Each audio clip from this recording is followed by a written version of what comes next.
Who wants to be a learner, eh? Hello everybody, and welcome to my video. I'd like to start off with an item of news. For those who don't know, those who haven't read my comment on my channel, someone attempted to steal my motorcycle. Which is something you've got to get used to, I suppose, being a motorcyclist. And funny I was saying that, I was actually chatting about that in my other video, wasn't I? About people knowing where your bike is. Funny that, isn't it? Anyway, I'm not. It's just a coincidence that I was chatting about it. Yeah, obviously the bike wasn't stolen, otherwise I wouldn't be on it now. But the only thing that was done is that they moved the cover. Well, they took the cover off and realised that it was locked up, so they couldn't get away with it, or they're coming back another time to get it. So yes, I've been on AK47 watch for the past week or so now. Any slight noise I hear, I'm out the window. But I mean, I'm not that bothered about it. It's the fact that someone's, had a go. You sort the time after it, after I thought, oh, someone's had a go because all the cover was off, I was angry. I went out front. I was like looking round, thinking, where are they? Where are the bastards? Oh, started swearing again. But when you get that instant bit of anger, and you think, is it really worth it? I mean, we've got our lives, I calmed down after a while. And so I'm on the lookout, and the local Bobby knows, the local policeman knows about it.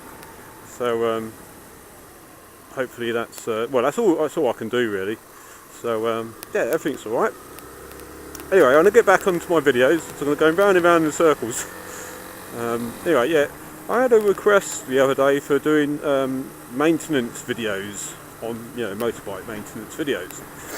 Now, I'm not the best person really, although I've taken engines apart and, car engines apart and do the odd maintenance here and there.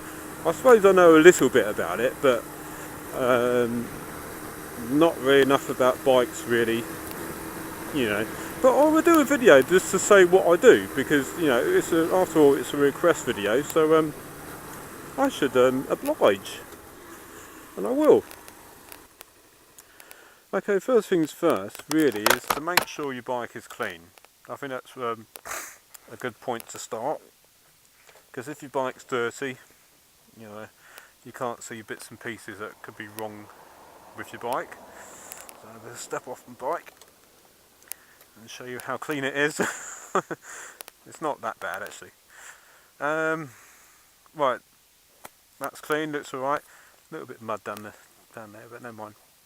The first thing is make sure your tyres are correctly inflated.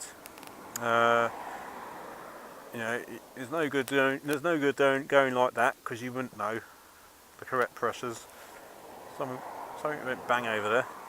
Anyway, to find out your pressures, on my bike there's a little plate there that actually says what you need to put in it.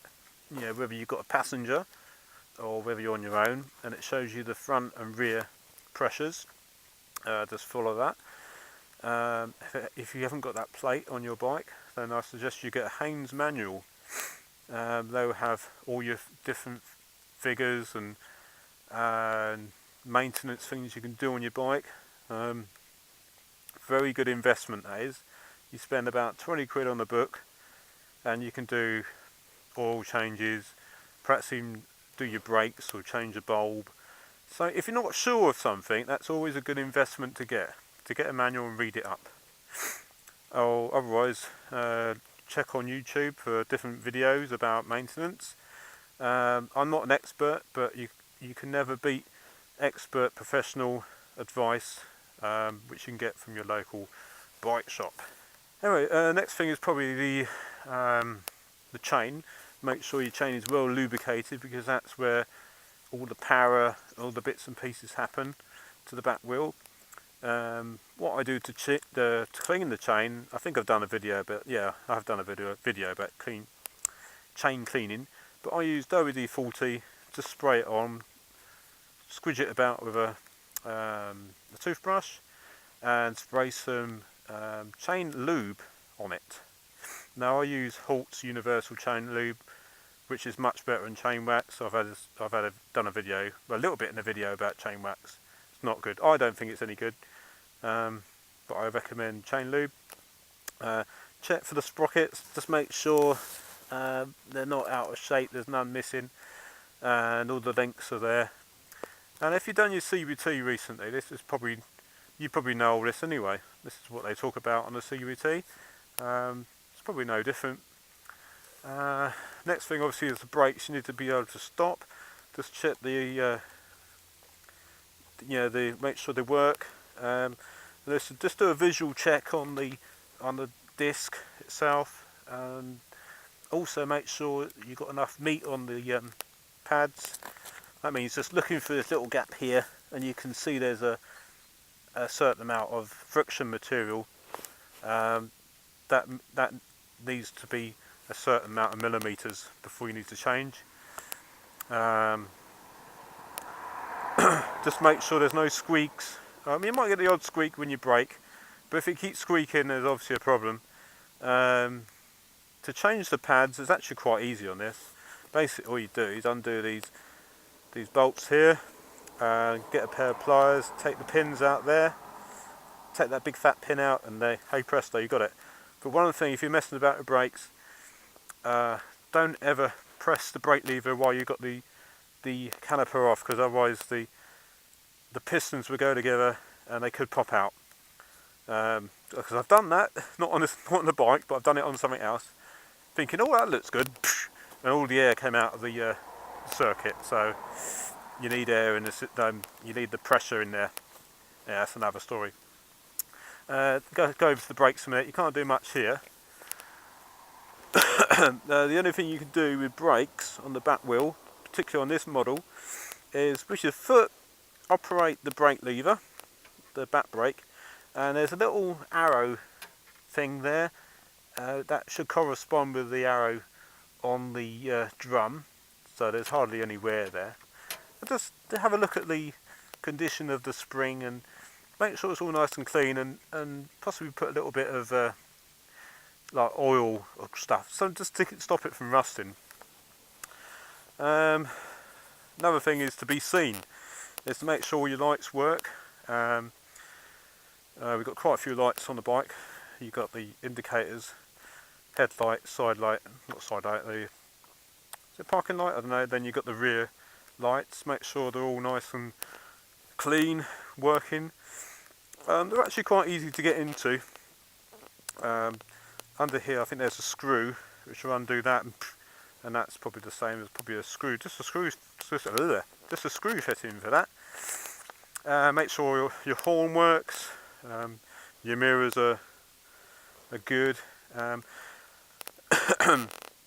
and also checking for your forks as well. Make sure your seals are in good condition, there's no splits or anything. So if your fork seal splits, you get oil up here and it all drips all over your brake. That's not good. You need to get that done, and that's an MOT failure, I think, for a bike. If you've got dodgy seals and it's visible oil leaking, then you can probably fail the MOT on that. Your tyres, I think it's about, is it about a millimetre? Something stupid. I'm going to have to check that one out, don't quote me on that. But maintenance is very easy, in fact. I mean, keep it clean, and when you if you wash your bike, make sure you dry it off all nice. With like the linkages here, so just squirt a little bit of WD-40 in there, not on the lever itself, because otherwise you'll come a cropper and you'll slip.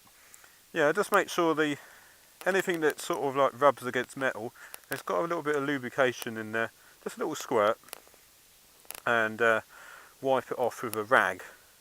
There's an old mechanic saying, just wipe it down with a oil-soaked rag. Now that's probably quite a good thing, because it keeps all the bits and pieces nice, free from the rust, and that's actually quite good. Actually, protects the metals. this bike's got chrome. You don't have to use chrome polish. I use WD-40 on it with a nice clean microfiber cloth. That does it all nice. I don't worry about that bit at the moment. That's alright, that's alright. As it goes. That's it. One more thing you got to do. Nearly forgot. Make sure you check your oil. On this particular model, you've got to make sure the engine is warm. Not hot, but just warm. Otherwise, you get a false reading. There's dipstick. Look, there's dipstick. I'll tell you a story about a dipstick, actually. No, I'm not going to talk about myself. Just the other day, checking the oil in my car, put the dipstick back in to check, and the plastic end of the dipstick snapped off. I thought, oh bugger, that's gone in the engine. So I thought, shit, I'm not swearing, stop it. And yeah, so I did that. I thought, right, I'll get another dipstick. Brought another dipstick, tried to put it in, it didn't go in, and it snapped off as well. So I've got 2 bits of dipstick plastic in a dipstick tube on my car, so I can't check the oil on my car. So I'm a fine one to talk about maintenance. So what I've got to do now, I've got to get someone to take the sump off the bottom of the engine, fish round to try and get the plastic bit out of the dipstick tube, because I've tried to put a big long bit of wire into it, you know, thick bit of wire to try and free it up, but no, it's not having it. So yeah, that's enough about dipsticks. Anyway, that's just what I do. I mean, there's nothing to it. You just keep an eye on it and make sure all the cables and all the bits and pieces are there. Make sure there's no, make sure that's all connected, because that's a spark plug, because that will cause you problems if that's loose. That's it really. Not much to say. I mean, it's pretty simple. If you see it, if just keep an eye on it, just make sure it's all working properly. Just saying this here, you got your back brake here. You got a little linkage bit there. Perhaps put a little bit of grease on that bit there, because that will, I think that does the light. That turns the light off and on, and it's all a little bit rusty down there. So I'm going to give that a bit of a wipe over with WD-40 or oil soap rag. I think that is it. That is it. Well, I hope that's made sense and it's helped you. And anyway, I've got to go now because my phone's gone off. I've got to find out what's going on. And I'll catch you later. And remember, stay tuned, stay cool, and course ride safe, and look after your bike.